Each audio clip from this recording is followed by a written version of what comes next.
Dana BPJS Jaminan Hari Tua atau uang pensiun baru bisa dicairkan oleh pegawai setelah berusia 56 tahun. Bagaimana jika karyawan tersebut meninggal sebelum 56 tahun?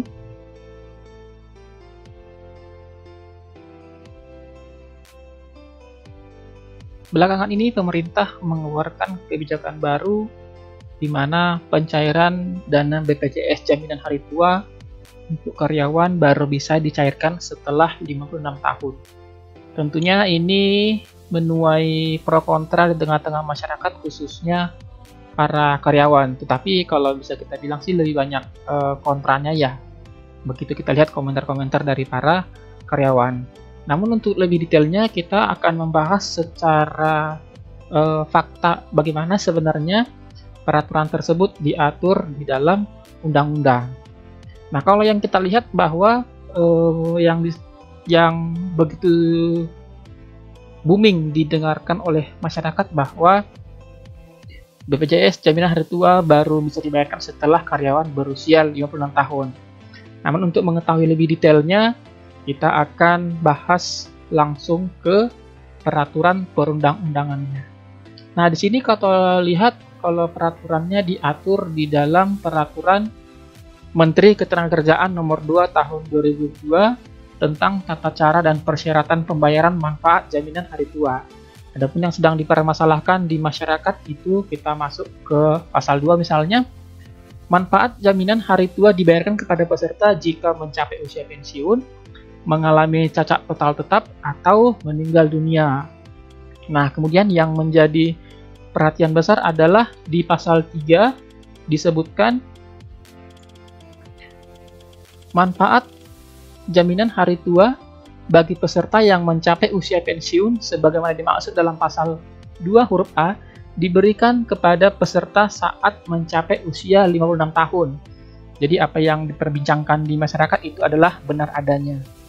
Nah, kemudian di pasal 4 dijelaskan lagi manfaat jaminan hari tua bagi peserta yang mencapai usia pensiun sebagaimana dimaksud dalam pasal 3 termasuk juga peserta yang berhenti bekerja, meliputi pengunduran diri, pemutusan hubungan kerja, peserta yang meninggalkan Indonesia untuk selama-lamanya. Artinya ada WNI yang ingin menjadi WNA. Nah, kemudian ini yang menjadi pembeda dari peraturan yang tahun 2015. Nah, di sini disebutkan bahwa manfaat jaminan hari tua bagi peserta yang mengundurkan diri sebagaimana dimaksud dalam pasal 4 ayat 2 huruf A. Nah, jadi ini ya teman-teman ya. Dan peserta terkena pemutusan hubungan kerja sebagaimana dimaksud dalam pasal 4 ayat 2 huruf B diberikan pada saat peserta mencapai usia 56 tahun.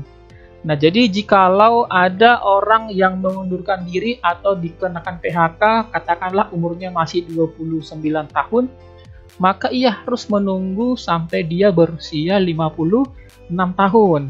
Nah, sedangkan untuk peserta yang meninggalkan Indonesia untuk selama-lamanya itu diberikan sesaat. Nah, di sini dijelaskan manfaat jaminan hari tua sebagai dimaksud pada ayat 1 diberikan pada saat sebelum atau setelah peserta meninggalkan Indonesia untuk selama-lamanya. Nah, jadi ini perbincangan yang sedang hangat di masyarakat. Nah, jikalau kita lihat di peraturan sebelumnya, nah sama-sama di pasal 5 ini saya baca, pemberian manfaat jaminan hari tua bagi peserta yang mengundurkan diri sebagaimana dimaksud dalam pasal 3 ayat 3 huruf A dapat dibayarkan secara tunai dan sekaligus setelah melewati masa tunggu 1 bulan terhitung sejak tanggal surat keterangan pengunduran diri dari perusahaan diterbitkan. Nah, jadi kalau di Permenaker 19 tahun 2015 disebutkan bahwa manfaat jaminan hari tua bisa dicairkan apabila setelah melewati masa tunggu 1 bulan. Jadi misalnya tanggal 1 Februari mengundurkan diri atau kena PHK, maka bulan Maret jaminan atau manfaat jaminan hari tua tersebut sudah bisa dicairkan secara tunai dan sekaligus. Nah, jadi itu yang membedakan dengan pasal 5 di peraturan yang terbaru. Namun apakah berarti orang yang meninggal sebelum berusia 56 tahun harus menunggu dulu sampai usianya 56 tahun secara hitung-hitungan kasar? Nah, khusus untuk yang meninggal dunia tidak. Nah, untuk yang meninggal dunia dan cacat total tetap itu diatur sendiri. Nah, kalau untuk yang cacat total tetap disebutkan bahwa hak atas jaminan hari tua sebagaimana dimaksud pada ayat 1 diperhitungkan mulai tanggal 1 bulan berikutnya setelah peserta ditetapkan mengalami cacat total tetap. Nah, jadi tidak menunggu usia 56 tahun, tapi 1 bulan setelah disebutkan cacat tetap. Tetapi dengan syarat kan harus menunjukkan surat keterangan dari dokter. Sedangkan untuk yang meninggal disebutkan manfaat jaminan hari tua bagi peserta yang meninggal dunia sebagaimana dimaksud dalam pasal 2 huruf C diberikan kepada ahli waris peserta. Nah, jadi setelah meninggal. Jadi tidak menunggu dulu sampai katakanlah meninggal usia 30, tidak menunggu 26 tahun lagi, tidak seperti itu ya. Nah, namun yang menjadi fokus kita adalah di sini, teman-teman. Disebutkan bahwa peraturan menteri ini mulai berlaku setelah 3 bulan terhitung sejak tanggal diundangkan. Sedangkan ini diundangkannya tanggal 4 Februari 2022. Berarti berlaku mulai dari 4 Februari, berarti April, Maret, April, Mei, Juni. Berarti mulai berlakunya di bulan 4 Juni 2022. Ini artinya apa?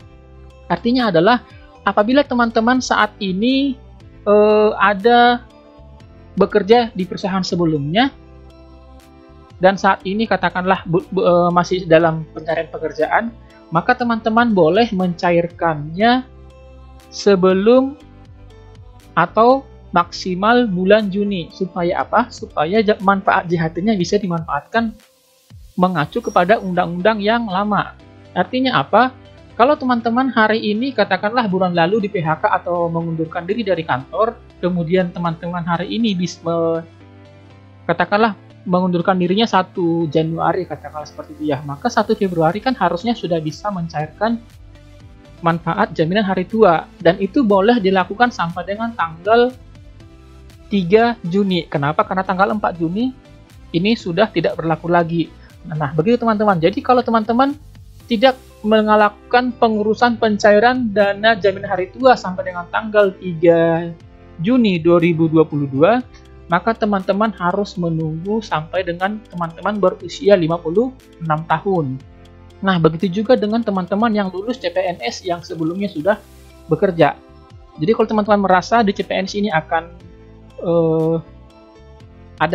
lulus seperti itu ya. Jadi kan atau kira-kira tidak diterima atau apalah seperti macam itu, hal tersebut boleh juga dilakukan. Artinya ada surat keterangan. Nah, kalau di peraturan yang lama kan disebutkan terhitung sejak tanggal surat keterangan pengunduran diri dari perusahaan diterbitkan. Nah, jadi kalau teman-teman misalnya 1 Januari mengundurkan diri, resign atau di PHK, maka teman-teman masih boleh memanfaatkan atau mencairkan dana BPJS jaminan hari tua ini dan bisa dicairkan sekarang. Kalau tidak, maka akan dicairkan setelah nanti berusia 56 tahun. Namun teman-teman, kabar baiknya adalah di sini kalau kita baca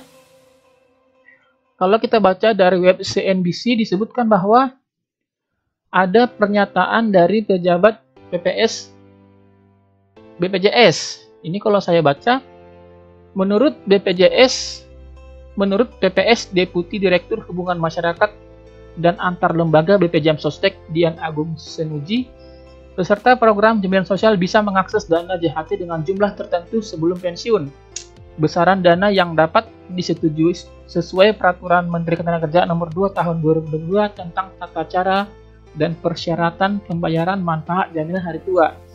Memang teman-teman, kalau saya baca di peraturan ini, saya tidak ada membaca tentang persentase pencairan. Mungkin ada yang peraturan khusus yang mengaturnya. Nah, kalau saya baca lanjutannya, peserta masih bisa melakukan pencairan sebagian saldo jaminan hari tua sebesar 30% untuk kepemilikan rumah atau 10% untuk keperluan lain dengan ketentuan minimal kepesertaan 10 tahun. Sedangkan untuk pencairan saldo jaminan hari tua secara penuh hanya dapat dilakukan saat peserta mencapai usia 56 tahun. Misalnya teman-teman ikut di dalam kepesertaan jaminan hari tua tahun 2010. Maka kondisinya sampai saat ini adalah teman-teman sudah terdaftar selama 12 tahun. Itu artinya teman-teman boleh mencairkan sebagian dana pensiun 30% untuk kepemilikan rumah atau 10% untuk keperluan lain. Karena syaratnya adalah minimal kepesertaan 10 tahun. Nah, demikian teman-teman peraturan terbaru dari Kementerian Ketenagakerjaan. Kalau saya lihat komentar teman-teman pekerja di sosmed lebih kepada kontra ya dengan peraturan ini. Nah, bagaimana dengan teman-teman semua? Nah, mari berdiskusi di dalam kolom komentar. Silahkan tinggalkan perasaan teman-teman setelah mengetahui ketentuan ini di kolom komentar. Sampai bertemu di pembahasan selanjutnya. Terima kasih.